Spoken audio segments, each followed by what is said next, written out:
우리는 계속해서 예수님께서 꿈꾸시는 그 교회를 우리도 소망하며 사도행전 말씀으로 나아가고 있습니다. 지난주에는 그 세 번째 이야기로 초대교회 가운데 일어난 큰 두려움이라는 제목으로 말씀을 나누었습니다. 초대교회는 은혜가 충만한, 은혜가 역사하는 공동체였습니다. 초대교회 성도들은 은혜 충만함으로 기쁨과 소망과 사랑과 섬김이, 그 삶이 풍성함을 누렸던 공동체였습니다. 하지만 아나니아 부부는 은혜를 사모하기보다는 은혜 받은 사람들을 시기하기 시작합니다. 결국 자신들도 은혜 받은 것처럼 거짓으로 성령을 속여 하나님의 심판 가운데 죽임을 당하게 됩니다. 아나니아 부부의 끔찍한 사망 소식을 접한 모든 사람들은 큰 두려움을 느끼게 되었다라고 성경은 증거합니다. 초대교회는 큰 두려움 가운데 하나님을 더욱더 경외함으로 나아갑니다. 이제 오늘 우리가 살펴볼 사도행전의 이야기는, 네 번째 이야기는 일곱 집사입니다. 초대교회 성도들은 하나님을 경외함으로 더 힘있게 복음을 증거하는 가운데 표적과 기사가 일어나며 큰 부흥이 그 교회 가운데 일어나게 됩니다. 성령 충만한 초대교회 성도들은 주를 받는 핍박조차도 기쁘게 여겼다라고 성경은 그렇게 기록합니다. 듣기만 해도 꿈만 같은 이 초대교회, 그런데 이 초대교회 가운데 문제가 하나 생기기 시작합니다. 그리고 이 문제를 해결하기 위해 세움받은 사람들이 바로 일곱 집사님들입니다. 이제 초대교회 문제는 무엇이었고 또 일곱 집사님들은 누구였는지 우리가 오늘 사도행전 말씀을 통해 살펴보도록 하겠습니다. 오늘 이야기의 발단을 사도행전은 이렇게 소개합니다. 오늘 본문 1절을 같이 한번 읽어보겠습니다. 그때 제자가 더 많아졌는데 헬라파 유대인들이 자기의 과부들이 매일의 구제에 빠짐으로 히브리파 사람을 원망하니, 오늘 본문 1절은 초대교회가 그 당시 당면했던 문제를 소개하고 있습니다. 그 문제가 무엇입니까? 헬라파 유대인들이 자기의 과부들을 매일의 구제에 빠짐으로 히브리파 사람을 원망하였다. 헬라파 유대인들이 자기의 과부들이 매일 구제에 빠져서 원망했던 것, 그것이 초대교회의 문제였습니다. 여기서 헬라파 유대인이란 우리 이민자들과 같은 디아스포라, 해외 동포들입니다. 헬라파 유대인들의 선조들은 예전에 유대 나라가 바벨론에 멸망하였을 때 온 세계로 흩어졌던 사람들입니다. 그리고 헬라파 유대인들은 오랜 역사, 또 그 이민 역사 가운데 그 당시 주류 문화였던 헬라 문화와 언어에 익숙한 사람들입니다. 반면 히브리파 유대인들은 고국 이스라엘에 끝까지 남아있던 유대인들을 의미합니다. 그들은 자신들의 고유어인 히브리어, 더 정확히 말하면 아람어를 구사했던 사람들입니다. 그런데 해외에 살던 해외파 유대인들이 이런저런 이유로 말미암아 고국으로 돌아오게 되었습니다. 그리고 고국이 자신을 환영하며 이렇게 반겨줄 것이라 기대했지만 고국 문화와 언어에 익숙하지 않다라는 이유로 우리 해외파 또 히브리파 유대인들은 헬라파 유대인들은 히브리파 유대인들의 많은 핍박과 또한 멸시를 당하게 됩니다. 그런 헬라파 유대인들, 정말 고국으로 돌아왔는데 서러움으로 살았던 그 유대인들을 따뜻하게 맞아준 곳이 있었습니다. 그곳이 바로 초대교회였습니다. 초대교회는 헬라파 유대인들, 그 당시 히브리 문화가 익숙하지 않고 언어가 익숙하지 않았 그들을 따뜻한 사랑으로 맞이해 주었습니다. 그러니 헬라파 유대인들에게는 얼마나 교회가 위로가 되었겠습니까? 많은 헬라파 유대인들이 초대교회를 통해 예수님을 믿고 제자가 되었습니다. 그런데 헬라파 유대인들 가운데 이 교회를 향한 원망이 일어나기 시작합니다.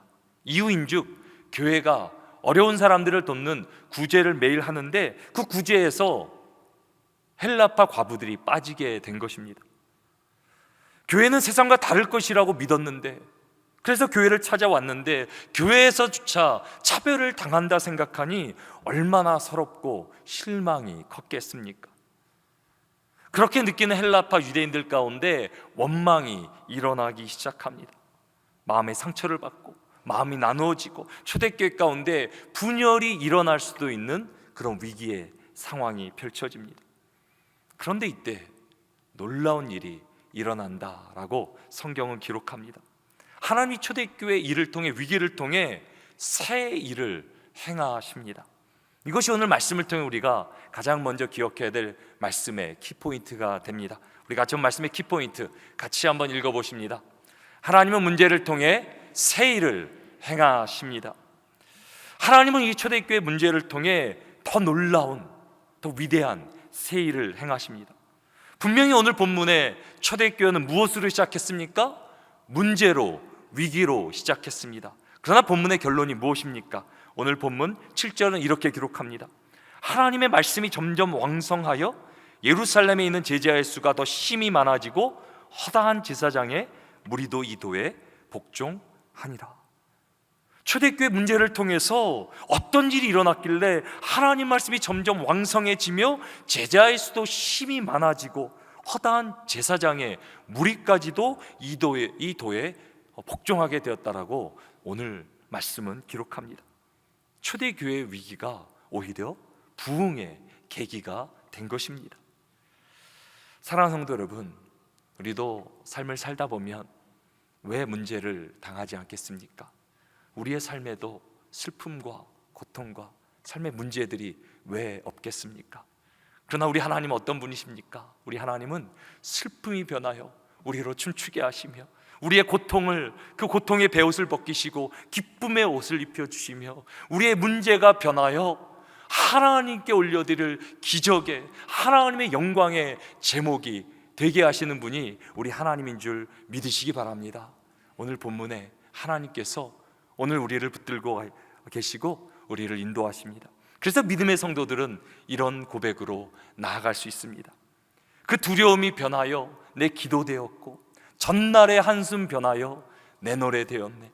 주님을 찬송하면서 할렐루야 할렐루야, 내 앞길 멀고 험해도 나 주님만 따라가리. 우리 시간에 이 정말 놀라운 믿음의 고백, 우리 함께 찬양으로 믿음의 고백으로 같이 한번 나아갔으면 좋겠습니다. 그 두려움이 변하여, 그 두려움이 변하여 내 기도 되어 한 전날의 한숨, 날의 한숨 변하여 내 노래 되었네.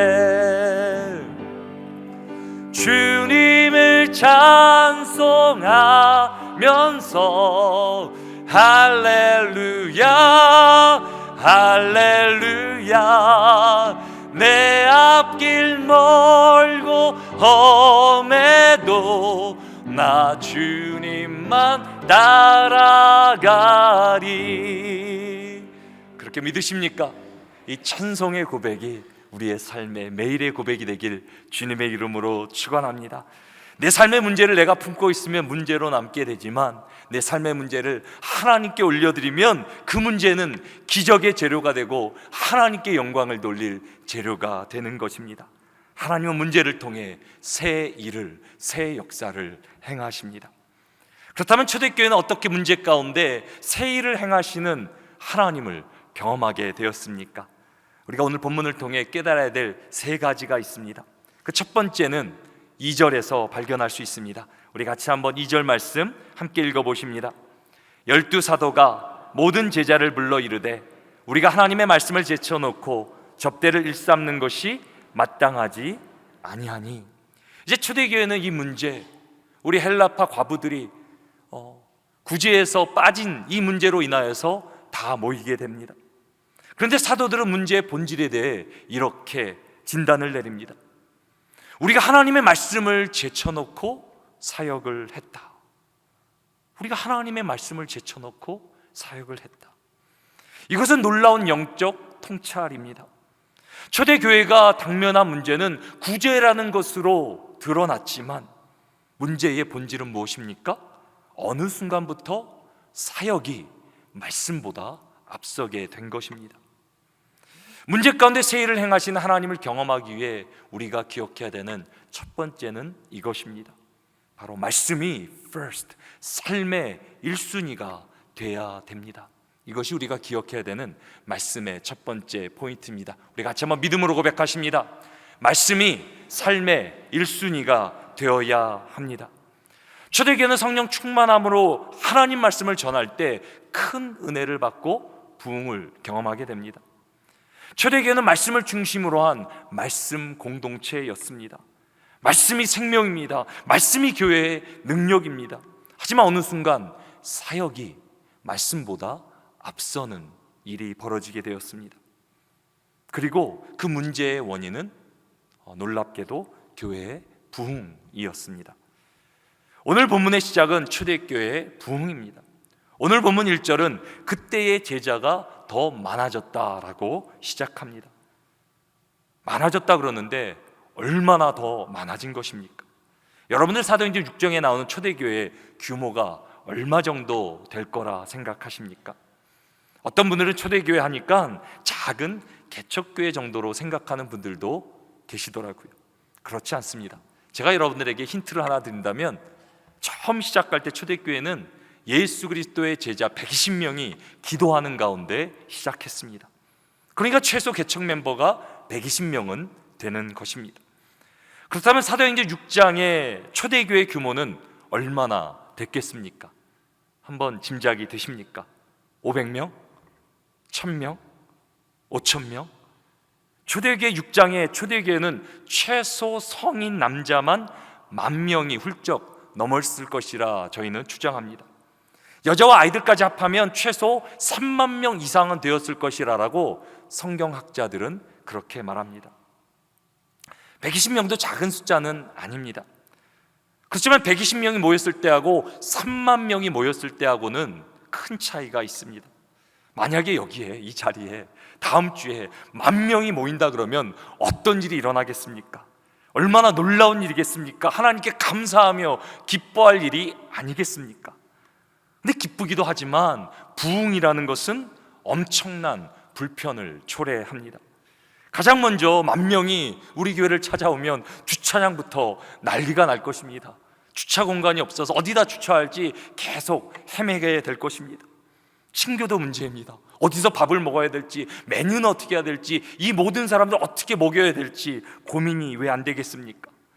예배당도 문제입니다. 의자를 깔고 바닥에 다 앉아도 우리는 그 숫자를 수용할 수 없을 것입니다. 제가 예배드리는 성도들을 보면요, 항상 그 예배 때 똑같은 자리에 앉으십니다. 참 신기해요. 똑같은 데 앉으세요. 그리고 그 자리에 앉아야 은혜가 되고 또 집중이 잘 됩니다. 근데 그 자리에 만약에 다른 사람이 먼저 와서 앉으면 어떻게 됩니까? 뭐 이렇게 눈 흘기고 막 이렇게 하지 마시고요, 다른 자리에 앉으시면 됩니다. 그냥 조금 불편하더라도 다른 자리에 앉아도 하나님이 은혜 주십니다. 근데 여기 10,000명이 들어오려고 그러면 내 자리는커녕 자리를 찾을 수도 없습니다. 생각만 해도 얼마나 불편한 일입니까? 부흥이란 불편한 것입니다. 지난주 제가 영어권 우리 청중들을 담임하는 우리 캐리스 미션 교회 데니얼 목사님하고 이렇게 대화를 나눴습니다. 대화 가운데 최근 영어권 우리 청중들 가운데 주차하기가 무척 힘들어졌다라고 그렇게 얘기를 해주셨습니다. 저는 이 말 듣고 감사가 일어났습니다. 하나님 감사합니다. 주차가 일어났으니까 그래도 사람들이 더 많이 모였다는 건 아닙니까? 하나님께서 은혜 주셔서 우리 캐리스 미션 교회가 너무 우리 잘하고 있고요, 또 하나님께서 우리 가운데도 참 많은 은혜를 주셨습니다. 저는 여러분들이 우리 캐리스, 특별히 우리 영어 청중들을 위해서 또 데니엘 목사님을 위해서 기억하며 기도해 주시기를 부탁드립니다. 사랑하는 성도 여러분, 주차가 힘들어졌다는 것이 좋은 문제입니까? 나쁜 문제입니까? 좋은 문제이죠. 좋은 문제이죠. 교회가 만약에 주차장이 텅텅 비어서 주차할 때가 널널하다면 그게 심각한 문제인 거죠. 영어권 중에서 주차가 힘들어졌다 그러니까 제가 가장 걱정된 분들이 새가족들이었습니다. 그래서 새가족들 무대에서 불편한 것이 없는지 물어봤어요. 그랬더니 의외로 그분들은 괜찮다는 거예요. 교회를 잘 모르니까 일찍 와서 이렇게 주차도 하고 한다는 거예요. 그래서 새가족들 가운데는 전혀 문제가 없는데 기존 멤버들, 익숙한 멤버들이 익숙하니까 늦게 와서 주차에 더 힘들다라는 얘기를 들었습니다. 제가 그 말을 들으며 깨달은 사실이 하나 있습니다. 주차를 쉽게 하려면 어떻게 하면 됩니까? 일찍 오면 됩니다. 일찍 오면 됩니다. 사랑하는 성도 여러분, 예배 시간보다 조금 더 일찍 와서 말씀도 묵상하고 기도로 준비하면 하나님께서 더 큰 은혜를 주십니다. 주차도 훨씬 더 쉽게 할 수 있습니다. 우리가 고민하는 이런 문제는 좋은 문제입니다. 행복한 문제이자 감사할 제목입니다. 하지만 문제도 문제입니다. 해결해야 됩니다. 여러분들이 우리 리더십을 위해 기도해 주셔서 이런 문제들까지도 지혜롭게 해결할 수 있도록 기도해 주시기를 부탁드립니다. 초대교회도 부흥을 경험한 가운데 엄청난 부흥을 거듭하는 가운데 예상치 못한 문제들이 발생하게 됩니다. 그 중에 하나가 구제의 문제였습니다. 초대교회 성도들 대부분은 가난한 사람들이었습니다. 그래서 사도들은 말씀과 기도 외에 대부분의 많은 시간을 이 구제하는 데 할애했습니다. 처음에는 사랑으로 기쁨으로 이 구제의 일을 했을 것입니다. 초대교회 성도들은 넘치는 사랑으로 자신들의 재산을 팔아서 교회 가운데 가난한 자들을 위해서 이렇게 섬겨 주었습니다. 성도들의 풍성한 나눔을 통해 사도들은 구제하는 일에 힘썼을 것입니다. 그런데 문제가 발생합니다. 교회가 부흥을 하는데 너무 부흥을 하는 것입니다. 부흥을 거듭하니까 어떻게 됩니까? 구제해야 될 대상이 점점 더 많아지는 것입니다. 그러면서 어느 순간부터 말씀까지 제쳐놓고 구제를 해도 버거운 시간이 이제 오기 시작합니다. 아니 굶어가는 사람이, 굶주린 사람이 눈앞에 있는데, 문제가 눈앞에 보이는데 어찌 이 구제의 일을 놓을 수 있겠습니까? 그러는 가운데 사도들은 구제라는 문제에 빠져버리기 시작합니다. 사도들은 구제 사역에 전념하면서도 성도들 가운데 헬라파 과부들이 빠졌다는 사실까지도 인지하지 못합니다. 이 일에 빠져 있으니까 전체 청중을, 성도들을 돌보지 못합니다. 헬라파 유대인들이 원망을 표출할 때 비로소 자신들이 잘못을 하고 있구나라고 깨닫게 됩니다. 헬라파 과부들을 구제해서 빠뜨린 것도 잘못이지만 자신들의 가장 큰 오류는, 잘못은 하나님의 말씀을 제쳐놓은 것이라고 사도들은 그 사실을 깨닫게 됩니다. 사랑하는 성도 여러분, 우리가 말씀의 중심을 놓치면 어떻게 됩니까? 문제의 해결이 아니라 문제에 빠져버리게 됩니다. 오늘 본문의 상황은 초대교회뿐만이 아니라 우리의 삶 가운데도, 우리의 가정에도, 일터에도 펼쳐지게 됩니다. 우리의 인생을 다른 말로 하면 문제의 연속이라고도 말할 수 있습니다. 문제 하나가 해결되면 그것으로 끝이 아니라 또 다른 문제가 우리를 찾아옵니다. 사업이 잘 돼도 문제가 생기고 안 돼도 문제는 일어납니다. 자식이 잘 돼도 문제가 생기고 안 돼도 문제는 일어납니다. 그래서 사람은 문제를 만나게 되면 자꾸 문제를 해결하려고 합니다. 때로는 그 문제에 그래서 빠져버리게 됩니다. 제가 예전에 전도사 시절에 중고등부 학생들을 섬길 때 그들에게 이런 얘기를 많이 들었습니다. 우리 부모님은 나에게 관심이 없어요. 나를 사랑하지 않아요. 그러면서도 부모님들을 끔찍하게 사랑해요. 그래서 기도 제목 말하면 다 부모님들의 기도 제목이에요. 근데 제가 그분들의 부모님들을 봤죠. 정말 그러지 않는가?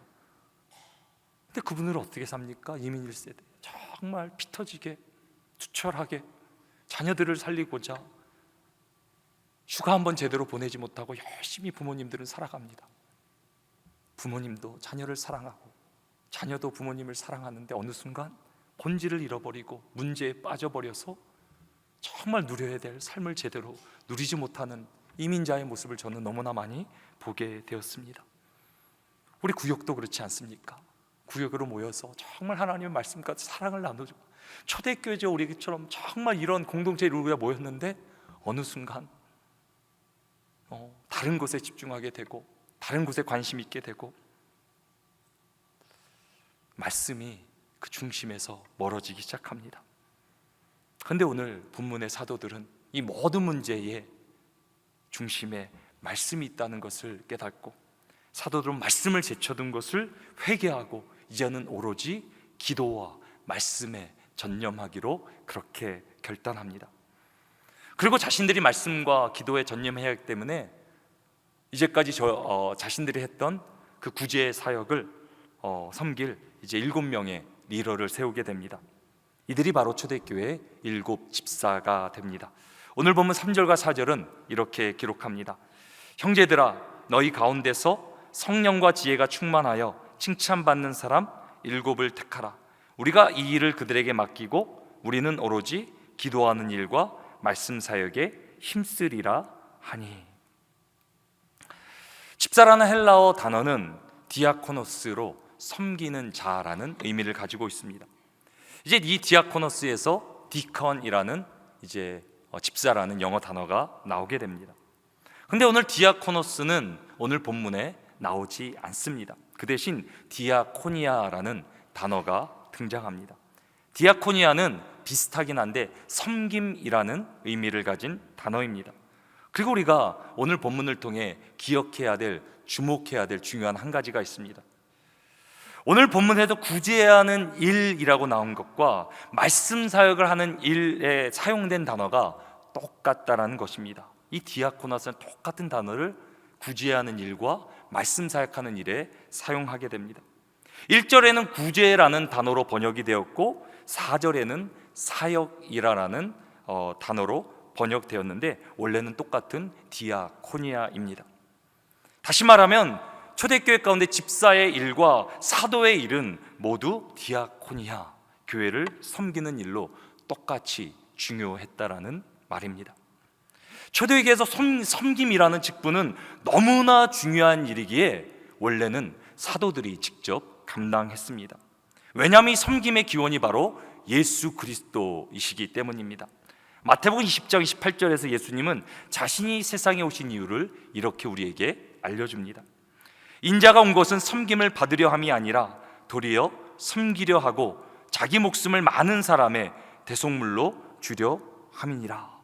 여기 나온 섬김이 똑같은 어원을 가진 단어입니다. 예수님이 이 땅에 오신 목적 자체가 섬김입니다. 예수님은 제자들의 발을 씻기셨고 자신의 생명을 십자가에 내어주심으로 섬김의 삶을 우리 가운데 보여주셨습니다. 그래서 말씀이 육신이 되어 하나님 말씀을 삶으로 완전하게 나타내신 예수 그리스도를 본받아 우리도 하나님 말씀에 순종함으로 예수 그리스도의 사랑을, 섬김을 보여주는 것, 그것이 코이노니아입니다. 섬김입니다. 그래서 섬김은 교회의 가장 중요한 핵심이자 본질인 것입니다. 우리가 삶을 통해 하나님을 경험하기 위해서는 하나님 말씀이 우리 삶의 1순위가 돼야 되고, 더 나아가 그 말씀이 obedience, 삶의 순종으로 나타나야 합니다. 이것이 오늘 우리가 기억해야 될 말씀의 두 번째 포인트가 됩니다. 우리 같이 말씀의 두 번째 포인트 같이 한번 읽어보겠습니다. 말씀이 삶의 순종으로 나타나야 합니다. 하나님 말씀이 그저 선포되어지고 지식으로 끝나면 아무런 능력이 없습니다. 하지만 말씀에 순종함으로 그 말씀이 우리의 삶을 통해 드러나고 나타내고 증거될 때 놀라운 역사가, 기적이 일어나게 됩니다. 섬김은 예수 그리스도가 교회에 가르쳐 주신 교회의 놀라운 핵심입니다. 예수 그리스도를 믿는 모든 성도들은 예수님이 보여준 이 섬김의 삶을 살아야 합니다. 모든 성도들이 이렇게 살아야 되지만 예수 그리스도의 삶을 성도들에게 세상 가운데 보여주는 일은 너무너무 중요했기 때문에 초대교회에 일어났던 공식적인 섬김의 역할은 사도들이 친히 맡았습니다. 그리고 사도행전 6장에 와서야 이 섬김의 직무를 7 집사님들에게 이제 전하게 되는 것입니다. 이제 초대교회 사도들은 하나님 말씀을 전함으로, 힘있게 전함으로 하나님의 교회를 섬겼고, 이제 세워진 집사님들은 그 말씀을 삶으로 살아내므로 교회를 섬기게 됩니다. 저희 충현선교교회도 이렇게 초대교회 같이 정말 귀하게 섬겨주시는 많은 분들 가운데 우리 집사님들이 계십니다. 우리 주차 사역으로, 친교 사역으로, 또 예배를 위해서 찬양으로 많은 구석구석에서 이렇게 섬김으로 나아가십니다. 우리 목회자들과 또 장로님들은 그래도 어느 정도 성도들에게 드러나는 모습 아닙니까? 근데 우리 집사님들은 너무 귀한 것이 때로는 보이지 않게 아무도 모르는 그곳에서 하나님을 또 교회를 귀하게 섬겨주십니다. 특별히 저희 교회 안수 집사님들은 각 사역의 팀장님들로 또 우리 모든 교구의 지역장님들로 귀하게 섬겨주십니다. 우리가 다른 때도 이렇게 그분들 열심히 수고하는 건 알지만 오늘 특별히 일곱 집사에 대한 말씀을 전하기 때문에 우리 특별히 그들을 격려하며 축복하며 큰 박수로 그분들을 세워드리면 좋겠습니다.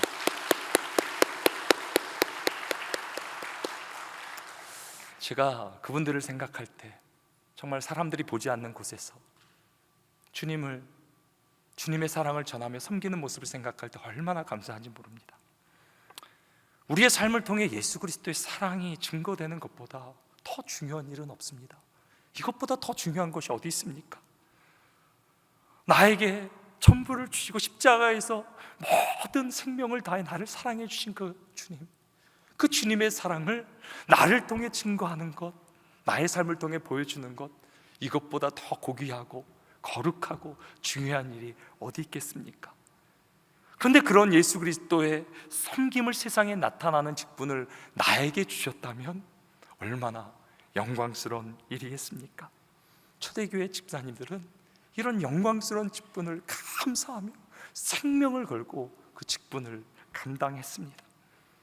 근데 안타까운 현실은 우리 한국 교회 가운데 이 직분에 관한 본질이 흐려지고 있다는 것입니다. 교회 직분을 그저 세상의 어떤 위치나 타이틀 정도로 이렇게 생각하는 분들이 계시다라는 것입니다. 이것은 한국 교회의 독특한 문화와도 연결이 되어 있는 것 같습니다. 우리는 보통 서로를 부를 때 서로의 직함으로 타이틀로 부르게 됩니다. 세상에서는 선생님, 사장님 그렇게 부르기도 하고, 교회에서는 집사님, 권사님, 장로님. 그러다 보니까 그 직함과 나를 동일시하는 경향이 우리에게는 있습니다. 그러나 우리가 사는 미국은 어떻게 합니까? 네임 베이스라 그래서 서로의 이름을 부르지 않습니까? 그래서 이 직분에 대한 문제가 조금 더 없는 것입니다. 근데 우리는 다른 문화권보다 더 이 직함이라는 것에 목숨을 걸고 중요하게 생각합니다. 직분은 중요합니다. 그럼요, 중요하죠. 하지만 직분보다 더 중요한 건 직분 안에 담긴 본질, 그것이 가장 중요한 거 아닙니까? 타이틀만 남고 직함만 남고 본질이 빠지면 그건 껍데기 아닙니까? 아무런 생명도 능력도 없는 껍데기가 아닙니까? 근데 오늘 본문에 나오는 집사의 본질은 무엇입니까? 디아코니아. 하나님의 말씀을 삶의 순종으로 통해 예수 그리스도의 사랑을, 섬김을 나를 통해 보여주는 것, 드러내는 것, 증거하는 것, 그것이 집사의 직분의 본질이라 오늘 성경은 가르쳐주고 있습니다. 말씀을 삶으로 살아내 예수 그리스도를 나를 통해 증거하는 것입니다. 얼마나 귀한 직분입니까? 그렇다면 우리는 그렇게 살기 위해 어떻게 해야 됩니까? 오늘 본문 3절 말씀 우리 같이 한번 읽어보도록 하겠습니다. 형제들아, 너희 가운데서 성령과 지혜가 충만하여 칭찬받는 사람 7을 택하라. 하나님이 주신 사역, 예수 그리스도를 드러내는 사역은 인간의 힘과 능으로 감당할 수 있는 것이 아닙니다. 내가 어떤 배경이 있다고, 디그리가 있다고, 학력이 있다고 할 수 있는 일이 아닙니다. 하나님의 일, 예수 그리스도 사랑을, 섬김을 드러내는 일을 감당하기 위해서 두 가지가 요구되는데, 먼저는 성령으로 충만해야 된다. 성령으로 충만해야 된다. 성령으로 충만해야 예수 그리스도를 증거하고 비로소 그분의 사랑을, 섬김을 내가 전할 수 있게 되는 것입니다. 그래서 우리 집사님들, 또 우리 예수 그리스도를 증거하기 원하는 분들은 무엇을 해야 됩니까?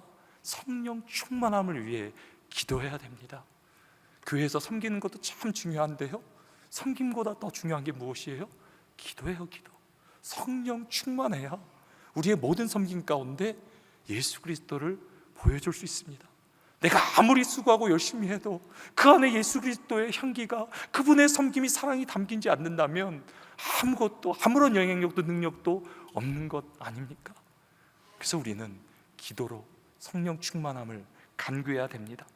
더 나아가서 우리는 지혜 충만해야 됩니다. 여기서 지혜란 하나님의 말씀을 의미합니다. 지혜 충만함은 그저 지식이 아니라 하나님 말씀을 깨달아 그 말씀을 삶 속에 적용하며 살아낼 수 있는 능력을 의미합니다. 그리고 지혜 충만함을 위해서는 말씀이 충만해야 됩니다. 세상의 소식, 세상의 지식이 아니라 하나님의 지식, 말씀으로 충만해질 때 우리는 비로소 지혜 충만한 삶을 살게 됩니다. 매일 말씀 묵상을 통해서, 구역에서 함께 나누는 그 말씀을 통해서, 또 주일 선포되어는 말씀을 통해서 말씀으로 내용을 계속 채울 때 말씀 충만한 삶, 그러므로 하나님의 뜻을 이루는 직분자로 우리는 살아갈 수 있습니다. 그리고 성경은 이 직분을 은혜라고 우리에게 말합니다. 그저 우리가 해야 되는 의무, 책임이 아니라 우리에게 주신 은혜라고 말합니다. 저는 이것을 정말 제 자신을 생각하며 많이 은혜라는 것을 이제 묵상하게 되는데요. 하나님께서 나를 목사로 부르시지 않았다면 어떻게 됐을까? 교회는 제대로 나왔을까? 말씀은 제대로 읽었을까? 제가 솔직히 자신이 없어요. 근데 하나님께서 나 같은 죄인 살리셔서 구원을 주시더니 나에게 은혜를 베풀어 주셔서 목사라는 이 직함을 주셔서 나로 하나님 말씀에 더 집중하게 하시고, 하나님 말씀에 감동이 있게 하시고, 또 성도들을 섬기는 가운데 정말 하나님 나라를 꿈꿀 수 있는 그런 놀라운 은혜를 저에게 주셨다라는 것을 제가 깨닫게 됩니다. 얼마나 감사한지 몰라요.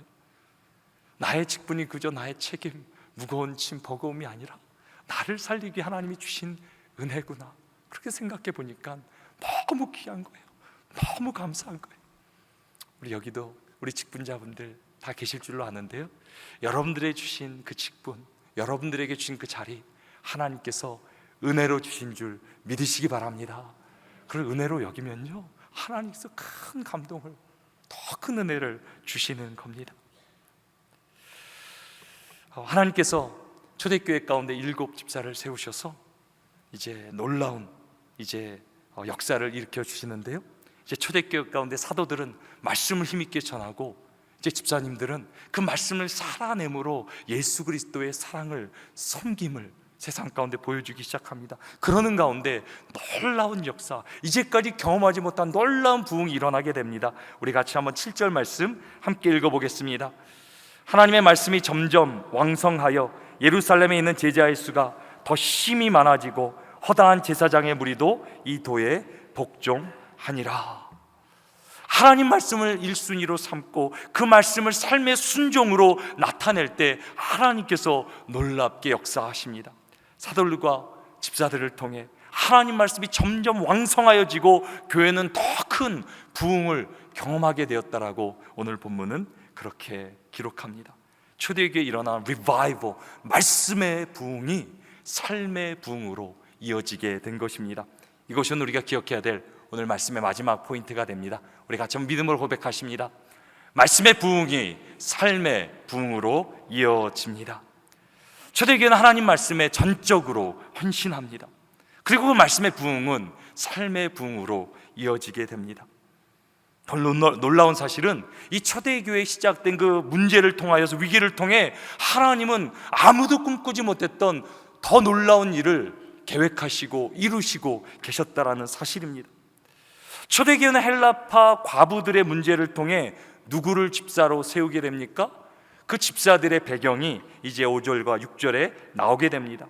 온 무리가 이 말을 기뻐하여 믿음과 성령이 충만한 사람 스데반과 또 빌립과 브로고로와 니가노르와 디몬과 바메나와 유대교에 입교했던 안디옥 사람 니골라를 택하여 사도들 앞에 세우니 사도들이 기도하고 그들에게 안수하니라. 초대교회에서는 주류가 더 상당히 많았던 사람들이 히브리파 유대인이었는데, 초대교회에 선출된 7 집사들은 모두 헬라파, 그러니까는 해외파 유대인들입니다. 아무도 예상하지 못했고 상상도 못했던 반전이 일어나게 됩니다. 그리고 초대교회가 선출했던 집사의 역할이 무엇이라 제가 말씀드렸습니까? 원래 사도들이 감당했던 가장 중요한 예수 그리스도께서 남겨주신 역할이라 그랬습니다. 예수 그리스도 섬김을 친히 보여줘야 되는 중요한 그런 역할이었는데요, 그 당시 헬라파 제자들은 소수 마이너리티였습니다. 그럼에도 초대교회는 헬라파 과부들이 어려움을 겪는 걸 보고 이들이 어떻게 결단합니까? 헬라파 유대인들 가운데, 제자들 가운데 이 7 집사를 세우기로, 그래서 7명 모두가 헬라파 제자들로 선출되어집니다. 근데 이것이 하나님께서 초대교회에 허락하신 놀라운 역사였어요. 세상에서 소위 말하는 신의 한 수였어요. 이 사건은 초대교회 부흥을 넘어 하나님 말씀, 정말 선교의 성취를 이루는 놀라운 정말 기적의 시가 됩니다. 오늘 본문 7절은 7 집사를 세운 결과를 이렇게 증거합니다.